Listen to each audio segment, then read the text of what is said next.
Subscribe के button पर click करने के बाद बेल आइकन पर लाजमी क्लिक कीजिएगा ताकि आपको मेरी हर नई वीडियो का नोटिफिकेशन मिलता रहे।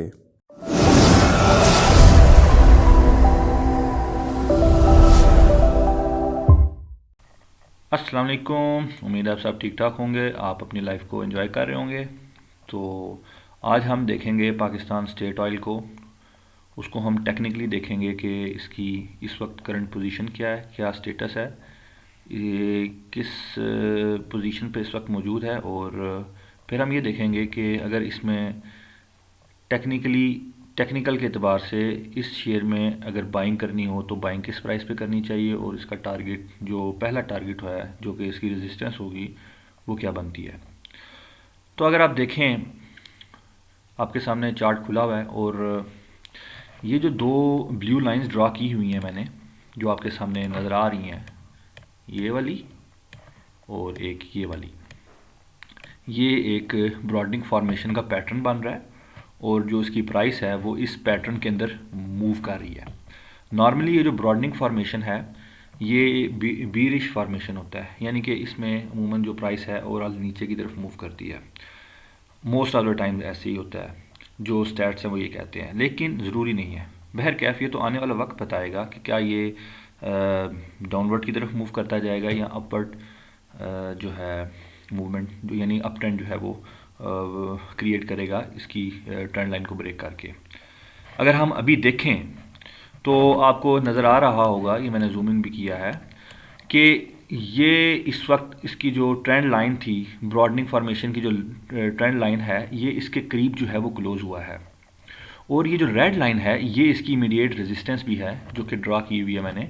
तो जो इसकी रेड लाइन से जो इमीडिएट रेजिस्टेंस है और जो ब्रॉडनिंग फॉर्मेशन की लाइन है, ये दोनों तकरीबन एक करीब करीब जो है वो लाई कर रही हैं, करीब करीब जो है वो पड़ रही हैं। गोल दायरे से अगर मैंने इसको ज़रा वाजे किया है, इस वक्त इसकी क्लोजिंग जो है वो 207 रुपये पे है और जो इसकी रेजिस्टेंस पड़ रही है जो कि रेड लाइन से मैंने ड्रा की हुई है वो तकरीबन 209 रुपये के राउंड अबाउट है। और इसी जगह पर जो ब्रॉडनिंग फॉर्मेशन की ट्रेंड लाइन है वो भी गुजर रही है। तो ये इसकी बड़ी स्ट्रॉन्ग रेजिस्टेंस है और आप देख सकते हैं कि इसने इस जगह पर दो के यानी कि इसने जो 209 रुपये के करीब जो इसकी रेजिस्टेंस है उसको ब्रेक करने की कोशिश की है, लेकिन कर नहीं पाया और उससे नीचे जो है वो शेयर जो है क्लोज हुआ है। और अगर हम देखें इसकी RSI को, RSI ये आपके सामने नज़र आ रही है, ये RSI बता रही है कि इस वक्त ये ओवरसोल्ड कंडीशन में है। पहली पीक जो है वो दूसरी पीक जो है पहली पीक से नीचे है और फिर तीसरी पीक जो है शायद इधर बने, गोल दायरे से मैंने जाहिर किया है। तो ओवरसोल्ड कंडीशन है और ये अपनी रेजिस्टेंस के करीब पहुंचा हुआ है। इसका मतलब क्या है? इसका मतलब ये है ओवरसोल्ड कंडीशन होना और अपनी रेजिस्टेंस से करीब है, तो ये जाहिर कर रहा है कि मोस्ट प्रोबेबली आने वाले दिनों में थोड़ा सा शेयर नीचे गिरेगा। ठीक है, अब बाइंग किस प्राइस पे बनती है? टेक्निकल एस्पेक्ट से। टेक्निकल एस्पेक्ट से जो टेक्निकल फॉलो करते हैं वो क्या करेंगे, वो इंतज़ार करेंगे इस रेजिस्टेंस का। ये जो रेड लाइन से रेजिस्टेंस मैंने जाहिर की हुई है और इसी जगह पे इसकी वो ब्रॉडनिंग फॉर्मेशन की जो ट्रेंड लाइन है वो भी गुजर रही है। तो टेक्निकल जो लोग फॉलो करते हैं वो 210 रुपये का के ब्रेक होने का इंतज़ार करेंगे। वो इंतज़ार करेंगे कि जब ये शेयर की प्राइस 210 रुपये से ऊपर क्लोज हो, यानी कि सिर्फ ऊपर क्लोज ना हो, अच्छे मार्जिन के साथ ऊपर क्लोज हो। मतलब ये नहीं कि 211 पे क्लोज हुई है तो ले लिया, नहीं। 200 एक दिन में अगर फॉर एग्जांपल वो 3 रुपये ऊपर चला जाता है तो हम कहेंगे हाँ ये चीज़ स्ट्रॉन्ग मूवमेंट दिखाई है, और 200 फॉर एग्जांपल 213 पे क्लोज हो जाता है, 214 पे क्लोज हो जाता है, तो इसका मतलब है उसने इस रेजिस्टेंस को और ब्रॉडनिंग फॉर्मेशन को ब्रेक कर दिया है। तो फिर जो जो टेक्निकल्स फॉलो करते हैं वो क्या करेंगे, वो बाइंग कर लेंगे।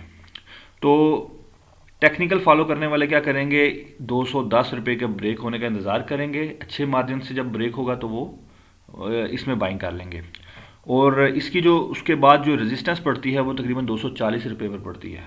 तो यानी कि जब ये 210 रुपये से ऊपर क्लोज होगा अच्छे मार्जिन के साथ, यानी कि एक दिन में अगर वो 204 पे ऊपर चला जाता है और 214 पे 215 पे करीब क्लोज होता है, तो जो टेक्निकल फॉलो करते हैं वो इसमें बाइंग कर लेंगे और वेट करेंगे टिल ये शेयर 240 रुपये पर पहुंच जाए, क्योंकि 240 रुपया वो जगह है जहां इसकी एक स्ट्रॉन्ग रेजिस्टेंस फॉलो करेगी। तो उम्मीद है आपको इस टेक्निकल की जो टेक्निकल एनालिसिस है पीएसओ का, इसकी अच्छे तरीके से समझ लग गई होगी और आपको सीखने का भी मौका मिला होगा कि टेक्निकल इंडिकेटर्स को कैसे अप्लाई करना होता है। लोग सवाल करते हैं कि ट्रेंड लाइन क्या है, आरएसआई क्या है, वॉल्यूम क्या है, इस तरह के सवाल करते हैं, सपोर्ट और रेजिस्टेंस के सवाल करते हैं। मैंने डिस्क्रिप्शन में अपनी जो इन तमाम चीज़ों से मुतल्लिक मैंने वीडियोस बनाई हुई हैं उनका मैंने लिंक दे दिया हुआ है। किसी ने सीखना हो तो वो इस लिंक पे जाकर वो वीडियोस जो है वो देख सकता है। आपका कोई और कमेंट हो, आपका कोई क्वेश्चन हो, कमेंट करें, मैं आपके सवाल का जवाब देने की पूरी कोशिश करूँगा। वीडियो अच्छी लगी है तो लाइक लाजमी किया करें यार, ठीक है। और अगली वीडियो तक के लिए मेरी तरफ से खुदा हाफिज़, खुश रहें, आबाद रहें।